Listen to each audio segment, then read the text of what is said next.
In your headlines, TCI's journey with the Caribbean Development Bank's 52nd annual meeting continued with a seminar on measuring vulnerability. Footsteps for Good is back on this year, and Angela Musgrove has been appointed CEO of Invest Turks and Caicos.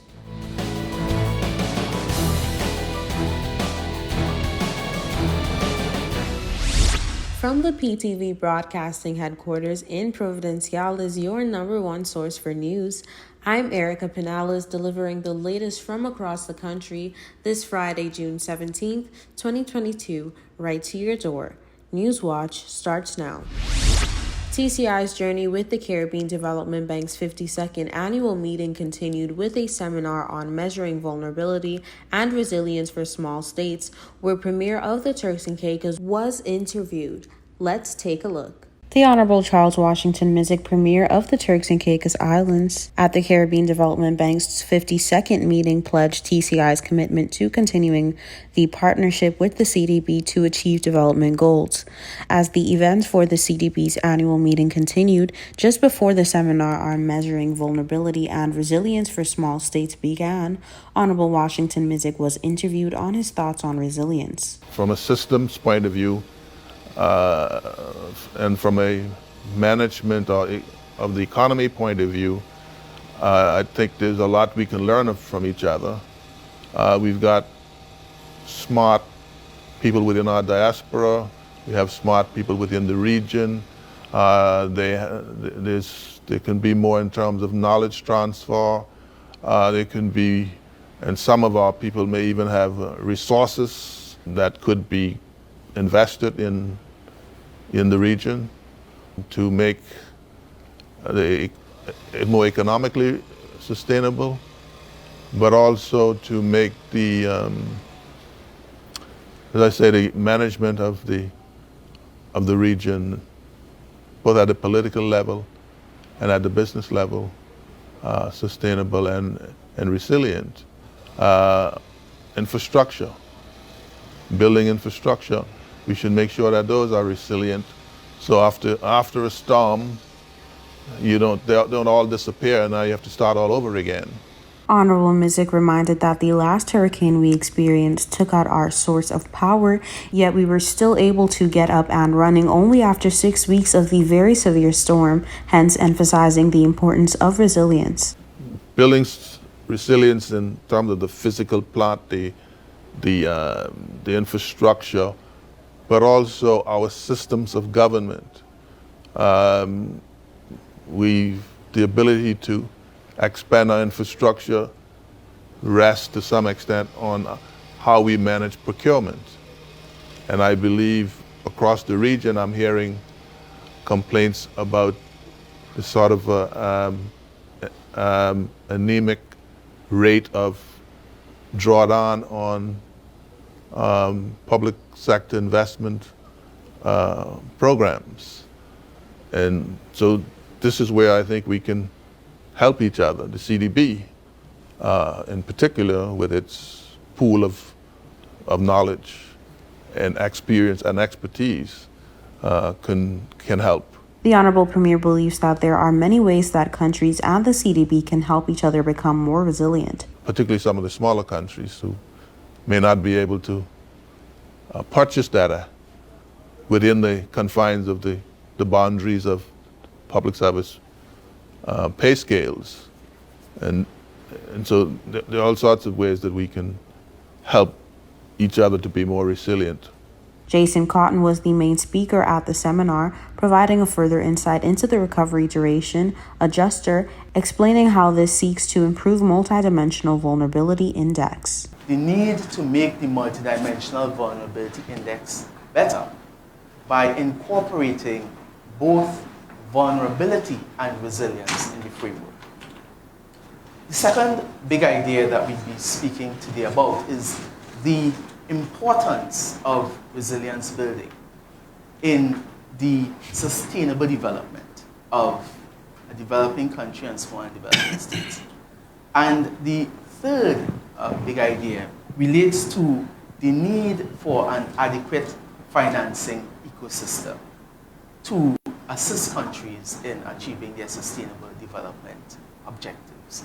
And I would build on these three ideas during the course of this presentation.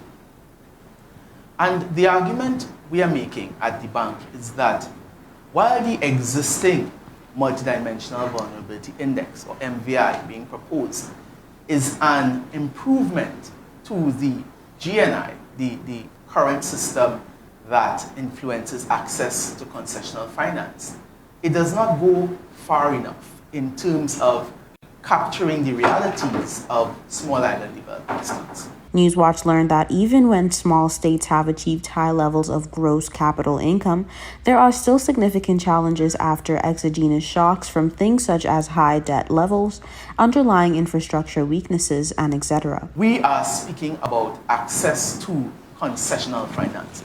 But we're not speaking about access to concessional finance in a way that creates a dependency on donor resources. Rather, the argument that we are making is that this concessional finance will be used for much needed resilience building and so help to transition countries from the place of stabilization to the place of long-term development.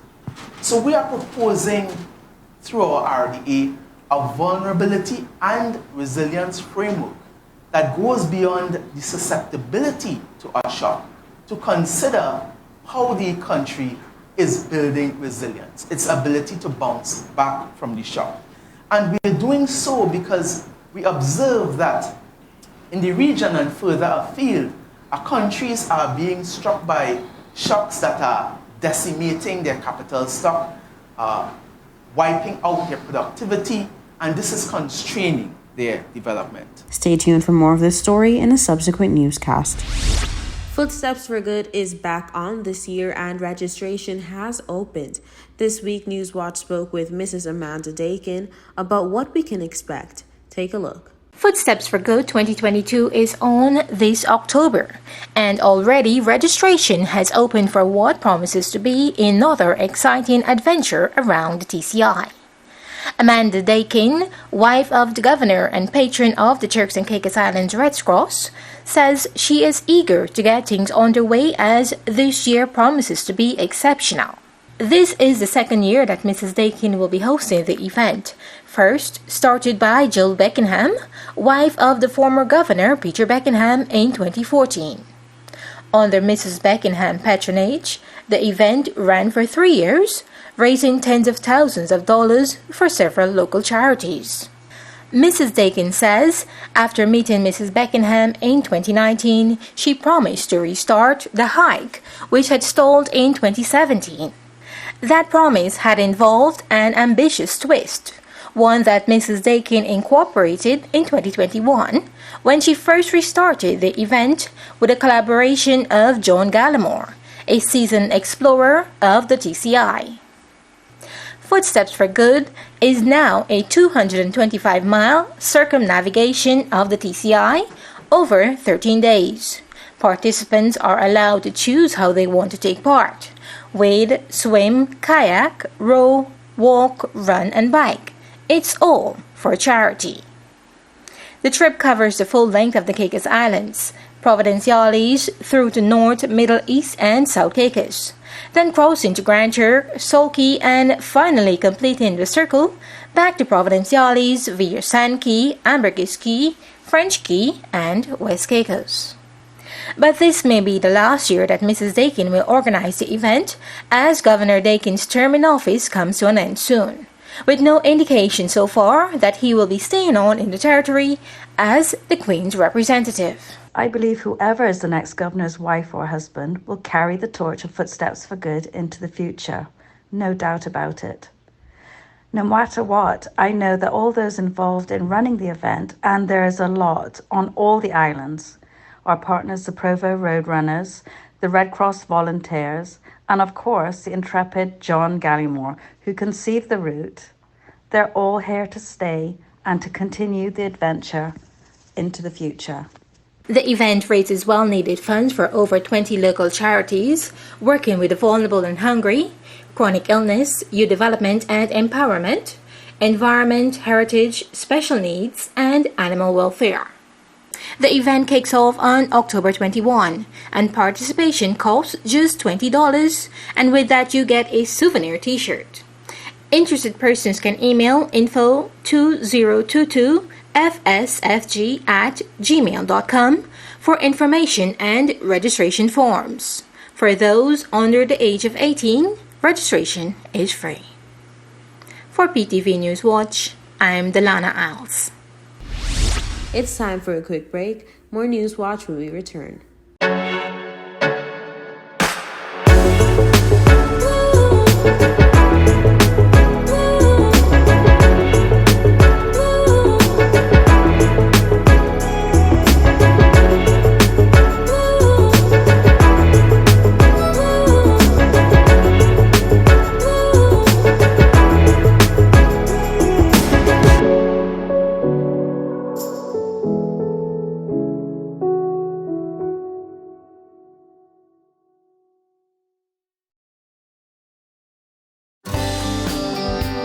This is a reminder that all PTV service accounts are due on the first day of each month. Accounts should be brought up to date by the 28th of the month to avoid disruption in service.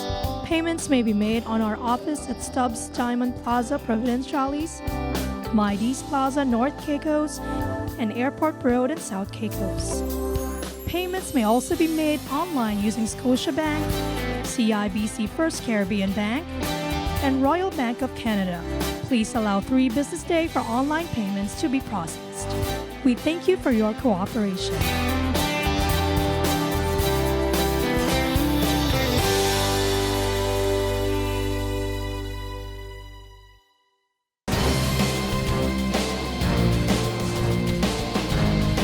Welcome back to News Watch. In 2020, 8.2 million units of blood were collected, benefiting more than 1 million people in need of a transfusion. Newswatch has the details. In the framework of World Blood Donor Day on June 14, 2022, the Pan American Health Organization called for people to donate blood following a 20% drop in blood donations in Latin America and the Caribbean during the first year of the COVID-19 pandemic compared to 2017, according to the latest data. PAHO Acting Assistant Director Marcus Espinal, during a global event hosted by Mexico to mark the day, said, quote, "The pandemic has showed us that the contribution of blood donors is essential. Without them, the transfusions that help save millions of lives each year are not possible. The need for blood is universal, but access to it is not," end quote. The situation is particularly serious in low and middle income countries. In Latin America and the Caribbean, 8.2 million units of blood were collected in 2020, benefiting more than 1 million people in need of a transfusion. But in many countries, demand for blood outstrips supply, and blood services face the challenge of ensuring the availability of safe, quality blood and blood products. To prevent shortages and ensure safety, PAHO recommends that 100% of blood and blood component donations come from voluntary and regular donors, and that family or friends of patients do not need to be called upon to replenish this life-saving resource. However, the region is still far from reaching that goal. In 2020, 48% of the blood collected came from voluntary donors, 2% more than in 2017, and while more than 80% of the blood in 10 countries came from regular altruistic donors, in 9 others this proportion failed to reach 10%. PAHO works with countries to increase voluntary donations and ensure safety. World Blood Donors Day, established by WHO in 2005, is celebrated every 14th of June to highlight the importance of the availability of safe and sufficient blood and blood products for all, and to thank voluntary, repetitive, and unpaid donors for their act of solidarity. This year's theme was "Donating Blood is an Act of Solidarity. Join the effort and save lives." Angela Musgrove of Turks in Caicos has most recently been appointed CEO of the company. Newswatch has the details. Launched in December 2015, the island's investment promotion agency Turks in Caicos is a statutory body which facilitates investment inquiries and operates under the island's Encouragement of Development Ordinance.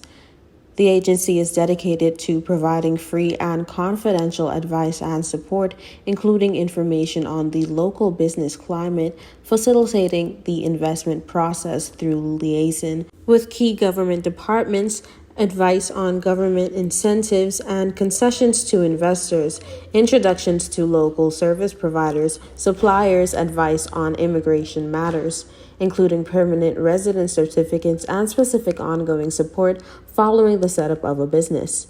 Most recently, Angela Musgrove has been appointed Chief Executive Officer of the Invest Turks and Caicos Islands Agency. The appointment was approved at a cabinet meeting chaired by Governor Nigel Dakin, at which all members were present on Wednesday, May 25, 2022, at the Premier's office in Providenciales. Cabinet also approved amendments to the terms of Musgrove's appointments, which took effect from January 13, 2022, for a period of 3 years. Commenting on her appointment, Musgrove told media, "I am humbled and honored to serve in this capacity and will do so in the highest integrity. My chief aim is to cultivate an environment of equitable opportunity for all, where everyone has a gateway to explore active participation in the investment arena. I count it a privilege and give thanks to God, to whom I give all credit for this appointment." With qualifications in economics and finance in that order, she is passionate about nation building and even was awarded the British Empire Medal in 2013 for her services to youth development in the TCI.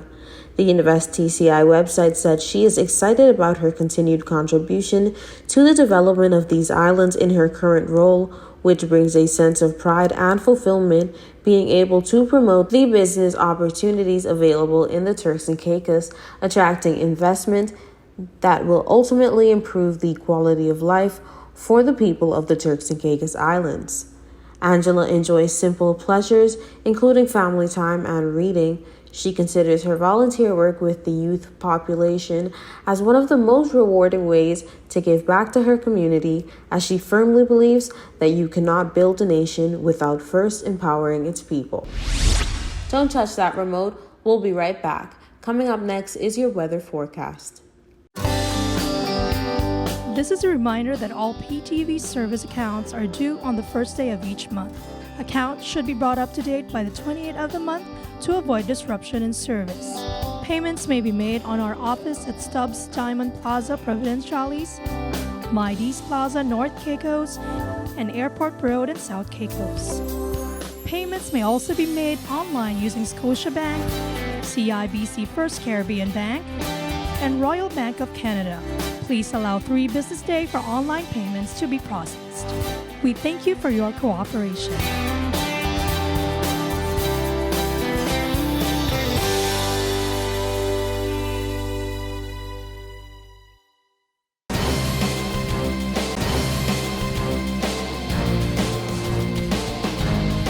Here's your 3-day weather forecast. For the nation's capital, Grand Turk, on Saturday, partly cloudy skies, high 84, low 79, winds east-southeast at 15 to 25 miles per hour. On Sunday, partly cloudy skies, high 85, low 79, winds east-southeast at 20 to 30 miles per hour. On Monday, partly cloudy skies, high 85, low 79, winds east at 15 to 25 miles per hour. For South Caicos on Saturday, partly cloudy skies, high 84, low 79, winds east-southeast at 15 to 25 miles per hour. On Sunday, partly cloudy skies, high 85, low 79, winds east-southeast at 20 to 30 miles per hour. On Monday, partly cloudy skies, high 85, low 79, winds east at 15 to 25 miles per hour. For North and Middle Caicos on Saturday, partly cloudy skies, high 85, low 79, winds east-southeast at 15 to 25 miles per hour. On Sunday, partly cloudy skies, high 85, low 79, winds east-southeast at 20 to 30 miles per hour. On Monday, partly cloudy skies, high 86, low 79, winds east-southeast at 15 to 25 miles per hour. And on Paradise Pine Key on Saturday, partly cloudy skies, high 84, low 79, winds east-southeast at 15 to 25 miles per hour. On Sunday, partly cloudy skies, high 85, low 79, winds east-southeast at 20 to 30 miles per hour. And on Monday, partly cloudy skies, high 85, low 79, winds east-southeast at 15 to 25 miles per hour. And on Providenciales on Saturday, partly cloudy skies, high 84, low 79, winds east-southeast at 15 to 25 miles per hour. On Sunday, partly cloudy skies, high 85, low 79, winds east-southeast at 20 to 30 miles per hour. And on Monday, partly cloudy skies, high 85, low 79, winds east-southeast at 15 to 25 miles per hour. Now for your sunrise and sunset. Sunrise 6:08 a.m., sunset 7:35 p.m. And for your high tides and low tides, high tides 11:48 a.m., 11:50 p.m., and low tides 5:39 a.m., 5:51 p.m.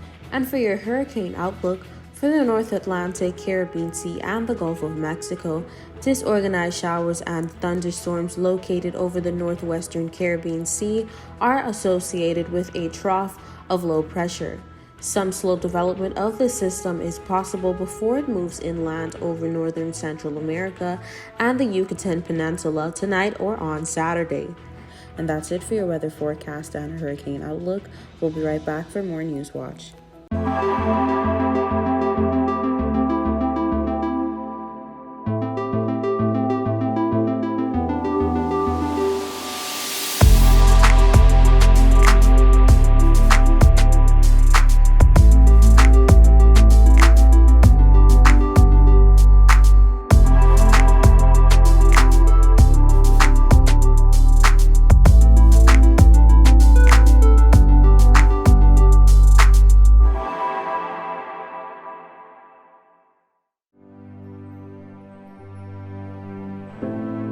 Here at People's Television, we're more than just your leading news and entertainment services. We are spreading the gospel.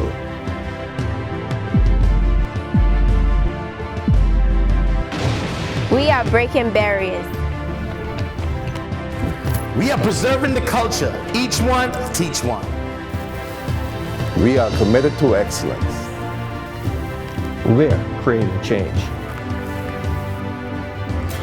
We are creating memories. We are the future. I am PTV. I am PTV. I am PTV. I am PTV. We are PTV. We are continuing the legacy. We are PTV.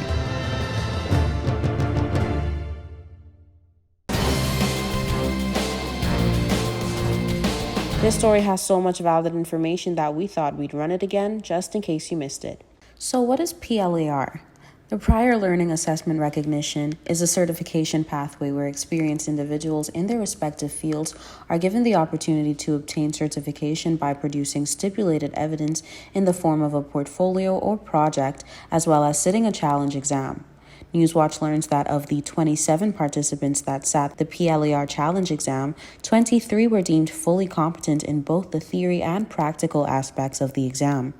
This pass rate of 85% is indeed a celebratory occasion, not only for TVET at TCICC, but for the participants who worked assiduously to ensure their performances were aligned to the occupational standard and examination requirements of the National Council of Technical Vocation Education and Training in Jamaica, with whom the TVET at TCICC has an ongoing partnership. The pass rate for each skill area is as follows. Level 1 electrical installation, 72%.